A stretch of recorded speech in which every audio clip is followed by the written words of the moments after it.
प्रिय विद्यार्थियों, आज का जो हमारा इस वीडियो का विषय है वो भारतीय राष्ट्रीय आंदोलन के मूर्धन्य विद्वान, कर्मठ, संघर्षशील और गीता रहस्य के लेखक, उग्रवादी आंदोलन के प्रणेता और जन जन में लोकमान्य के नाम से प्रसिद्ध बाल गंगाधर तिलक पर आधारित है। बाल गंगाधर तिलक एक परिचय इस वीडियो में हम बात करेंगे। उनके संबंध में एक संक्षिप्त परिचय है ये वीडियो। बाल गंगाधर तिलक का जो जन्म है 23 जुलाई 1856 को बॉम्बे प्रेसिडेंसी शहर के रत्नागिरी जगह पर हुआ।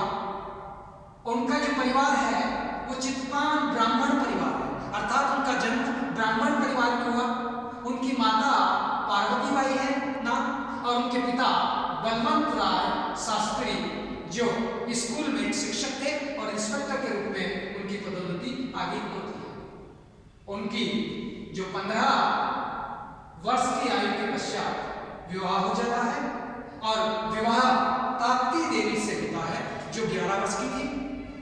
और ताप्ती देवी का घर में नाम अर्थात बाल गंगाधर तिलक के घर वाले उससे सत्यभामा के नाम से पुकारा करते थे, ताप्ती नहीं कहते थे। अध्ययन की अगर बात करें, शिक्षा की बात करें बाल गंगाधर तिलक की, तो पूना के मराठी स्कूल में इन्होंने शिक्षा अर्जित की। दक्कन कॉलेज से उन्होंने 1876 में बीए पास किया। 1880 में उन्होंने विधि स्नातक अर्थात लॉ की शिक्षा प्राप्त की और तत्पश्चात सरकारी विद्यालय में वे स्कूल शिक्षक बन गए। शिक्षक का उनका जीवन आरंभ हो गया। उनके जीवन में दूसरी ओर अगर हम देखें तो उनका लालन पालन 15 वर्ष की अवस्था के पश्चात उनके पिता जब वे फर्स्ट ईयर में पढ़ रहे थे तभी उनके पिता का देहांत हो जाता है और उनके जो चाचा हैं जो गोविंद राम जी और चाची गोपिका बाई ने उनका संरक्षण किया, उनके जीवन को विकसित करने में अपना योगदान दिया और यहीं से बाल गंगाधर तिलक अपने पैरों पर खड़े होना आरंभ कर देते हैं। इसके पश्चात अगर हम बात करें शिक्षा संस्थान कि बाल गंगाधर तिलक ने क्या कार्य किया, किस प्रकार से अपने जीवन को संचालित किया और जिसमें राष्ट्र का निर्माण भी हुआ और स्वयं के व्यक्तित्व का विकास भी होता रहा। सबसे पहले उन्होंने काम किया, एक शिक्षक थे और शिक्षक होने के नाते राजकीय सेवा से उन्होंने त्यागपत्र दिया और एक नया शिक्षण संस्थान खोला।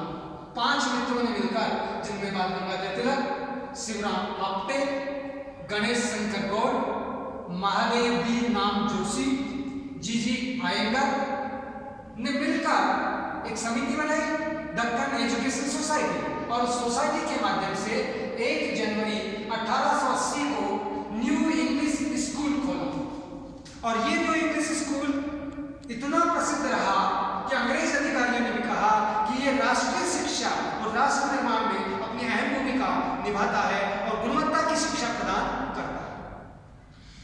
ये जो पांचों थे इन्हें 5 पांडव कहा जाने लगा जो पार्टनर थे और 1885 में 2 जनवरी 1885 को वे फर्ग्यूसन कॉलेज बाल गंगाधर तिलक द्वारा खोला गया। तो एक और शिक्षण संस्थानों की स्थापना और शिक्षा का प्रचार प्रसार करने का कार्य करते हैं, दूसरी ओर बाल गंगाधर तिलक जो देश की समस्याएं थी, विदेशी सत्ता के जो अन्याय थे, उन अन्यायों का हर प्रकार से प्रतिरोध करते हैं, प्रकाशन करते हैं और जनता को बताते हैं। तो प्रकाशन का कार्य करने के लिए, जन प्रचार और प्रसार करने के लिए उन्होंने अखबार का प्रकाशन किया और अखबार के प्रकाशन में अंग्रेजी भाषा में उन्होंने मराठा अखबार चालू किया और मराठी भाषा में उन्होंने केसरी नामक अखबार का संपादन किया।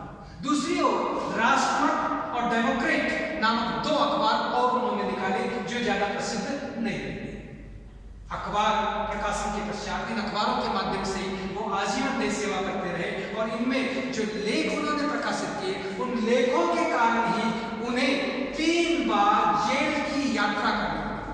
अर्थात पहला राष्ट्रीय आंदोलन करने वाला नेता है, पहला कांग्रेस का नेता है ये जो जेल की यात्राएं करता है और जनहित में लेख लिखने के कारण जेल की यात्राएं करता है। पहली जेल की उनकी जो यात्रा हुई वो 4 माह की यात्रा हुई, जो जुलाई 1882 में 4 माह की सजा मिली। उसके लिए कारण था कोल्हापुर के जो दीवान राय बहादुर थे, कोल्हापुर के दीवान राय बहादुर जो थे, तत्कालीन महाराजा शिवाजी जो थे वो अल्प वयस्क थे, उन्हें गद्दी से हटाकर स्वयं गद्दी को हड़पना चाह रहे थे दीवान। इसलिए उन्होंने उस षड्यंत्र के लिए, उस षड्यंत्र को जनता तक बताने के लिए उन्होंने एक आलेख लिखा और उस आलेख के आधार पर बाल गंगाधर तिलक को 4 माह की सजा हुई और 22 अक्टूबर 1882 को उन्हें जेल से रिहा कर दिया गया। इसके पश्चात दोबारा उन्हें सजा होती है भारतीय राष्ट्रीय आंदोलन से पहले 1897 में 18 माह की उन्हें सजा होती है, जो 27 जुलाई 1897 को होती है। उसका कारण था देश में प्लेग फैला हुआ था और रैंड्स की हत्या करने के कारण, जो बाल गंगाधर तिलक ने नहीं की थी, रैंड्स की हत्या अन्य ने की और उस हत्या के लिए बाल गंगाधर तिलक ने लेख लिखा और लेख लिखकर के उन्होंने कहा कि यह हत्या जो है किया जाना मैं उचित नहीं समझता, परंतु फिर भी उनके जो विचार हैं वो ये कहते हैं कि ये जो हो रहा है इसके पीछे जो उत्तेजना फैल रही है इसके लिए सरकार भी कुछ सीमा तक जिम्मेदार है। ऐसा जब उनका लेख आता है तो एक प्रकार से जनता में उत्तेजना फैलाने के लिए जनता को भड़काने के लिए लेख लिखने का उन पर आरोप लगा और उस लेख के आधार पर उन्हें 18 महीने की सजा प्रदान की गई। तीसरी बार उन्हें जेल भेजा गया। वो जो जेल है 1908 में जेल भेजा गया। 1905 में बंगाल का विभाजन हुआ, 16 अक्टूबर 1905 में बंगाल का विभाजन हुआ और बंग भंग आंदोलन चला पूरे देश में और पूरे देश में बंगाल में स्वराज्य और स्वदेशी के नारे की बात होने लगी और बाल गंगाधर तिलक जो है पूरे देश में फैल करके जा करके इस बंगाल विभाजन का विरोध कर रहे थे। उसी समय मिस्टर किंग्सफोर्ड जो सेशन जज थे, उस सेशन जज पर खुदीराम बोस और प्रफुल्ल चंद्र द्वारा बम फेंका गया, परंतु गाड़ी में वो नहीं थे और वो तो हत्या से बच गए और उनके स्थान पर दूसरे की हत्या हो गई और उस हत्या के लिए बाल गंगाधर तिलक ने बम फेंकने की घटना के लेकर के भी लेख लिखा और लेख क्या लिखा? Countries miss Fortune. ये जो कंट्री है उसका ये फॉर्च्यून है, उस पर वो लिखते हैं कि दुर्भाग्य है देश का कि सरकार की दमनकारी नीति के कारण क्रिया की प्रतिक्रिया स्वरूप ऐसी घटनाएं उत्पन्न हो रही है। इस लेख के आधार पर बाल गंगाधर तिलक पर मुकदमा चला और मुकदमा चलने के बाद 6 दिन से उन्हें सजा दी गई जज के निर्णय के द्वारा और उन्हें 6 वर्ष के लिए मांडले जेल में भेज दिया गया। जिस मांडले जेल में भारत के बहादुर शाह जफर को भेजा गया था, अंतिम शासक को, ऐसे स्थान पर बाल गंगाधर तिलक को मांडले जेल भेज दिया गया। तो उनके द्वारा वो बात सही कह रहे हैं, गलत नहीं लिख रहे हैं, लेख से प्रमाणित भी नहीं होता, परंतु फिर भी वो कहते हैं कि इस लेख के भाव और प्रतिध्वनि ऐसी दिखाई देती है जिसके कारण जनता में उत्तेजना फैल रही है, जनता के अंदर जो है हत्याओं का आंबर लग जाता है, उग्रवाद का प्रचार और प्रसार होने लगता है और हिंसा देश में व्याप्त हो जाती है। इस प्रकार से बाल गंगाधर तिलक 3 बार जेल जाते हैं और जेल जाने के बाद वो देश के हीरो बन जाते हैं। हीरो ही नहीं, जनता के वो लोकमान्य बन जाते हैं, लोगों में मान्य हो जाते हैं लोगों के लिए। अब लोगों को जागृत करने के लिए बाल गंगाधर तिलक ने 2 उत्सवों का आयोजन किया। राष्ट्रीय आंदोलन में जनता को जोड़ने के लिए, जनता को जागृत करने के लिए, जनता में चेतना का प्रसार करने के लिए, राजनीतिक और सामाजिक शिक्षा प्रदान करने के लिए 2 आयोजन उन्होंने किए, गणपति उत्सव और शिवाजी। गणपति बुद्धि के देव हैं, गणपति पूरे महाराष्ट्र में माने जाते हैं और आज भी गणपति उत्सव मनाया जाता है। उसमें उन्होंने लाठी चलाना, भाले चलाना, तीर चलाना, व्यायाम करना, विभिन्न प्रकार के कर्तव्य दिखाना, लोगों में साहस का संचार करने का कार्य किया। और शिवाजी उत्सव के माध्यम से अफजल खां के वध को उनके द्वारा बताया गया और एक प्रकार से भारतीय जनता के द्वारा होने वाले अत्याचारों का विरोध करने का कार्य शिवाजी उत्सव के माध्यम से शक्ति के प्रतिबिंब को, राष्ट्र चेतना को, सिंहनाद को जागृत करने का कार्य करता है। जहां तक बाल गंगाधर तिलक के चिंतन की बात अगर करते हैं तो वो ये कहते हैं कि आगरकर जैसे से उनका विरोध हो जाता साथ में उन्होंने स्कूल चलाई, कॉलेज खोला।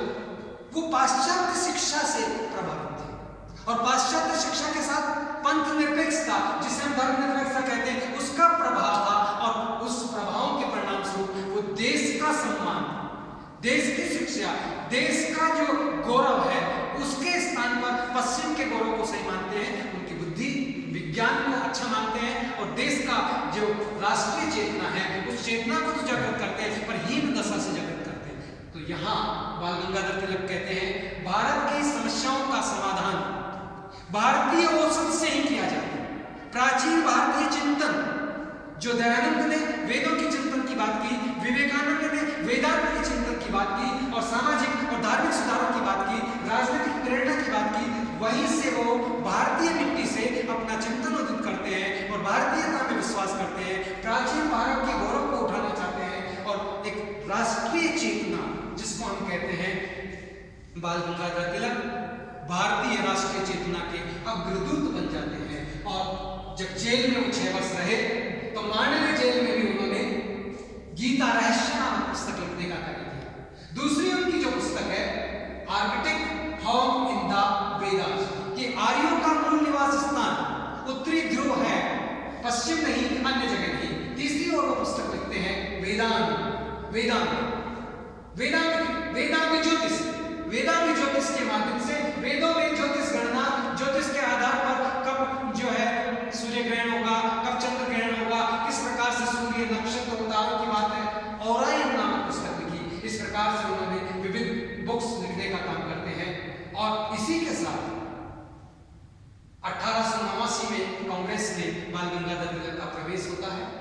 वैसे तो 1885 में जब सर ए.ओ. ह्यूम ने कांग्रेस की स्थापना की, उस समय उनके पास आमंत्रण था और उस समय वो कांग्रेस में जा सकते थे, परंतु उस समय देश में प्लेग फैला हुआ था, इसलिए वो प्लेग में जनता की सेवा के लिए लगे हुए थे और उसके पश्चात 1889 में जाके उन्होंने कांग्रेस में प्रवेश किया।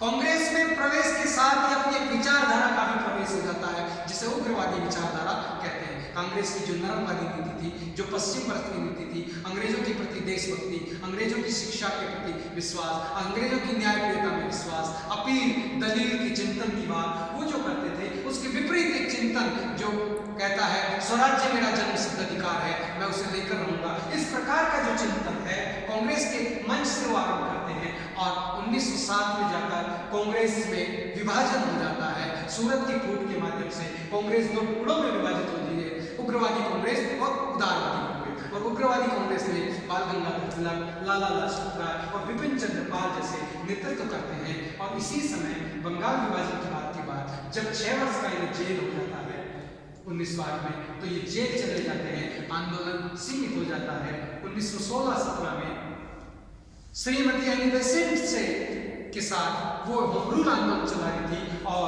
बाल गंगाधर तिलक ने होम रूल आंदोलन देश में आरंभ किया। और जो 1919 के सुधार अधिनियम आया, चेम्सफोर्ड सुधार अधिनियम, 1919 का सुधार अधिनियम, उसके तहत वो उससे संतुष्ट नहीं थे और उसके तहत जो होने वाले चुनाव थे, उन चुनाव में भाग लेने के लिए उन्होंने कांग्रेस लोकतांत्रिक दल का गठन किया। कांग्रेस लोकतांत्रिक दल का गठन किया, परंतु चुनाव में जाने से पहले ही 1 अगस्त 1920 को उनका देहांत हो जाता है। भारतीय जो चिंतन है, भारतीय जो एक सूरज है, वो अस्त हो जाता है और नए सूर्य का उदय गांधी के रूप में होता है। ऐसे लोग आंदोलन वहीं से फिर 1 अगस्त के बाद से आरंभ होता है। ये बाल गंगाधर तिलक का संक्षिप्त जीवन परिचय है। धन्यवाद। इसके बाद हम इसके आगे के विचारों की, राजनीतिक विचार, सामाजिक विचार, उन पर दूसरे वीडियो में चर्चा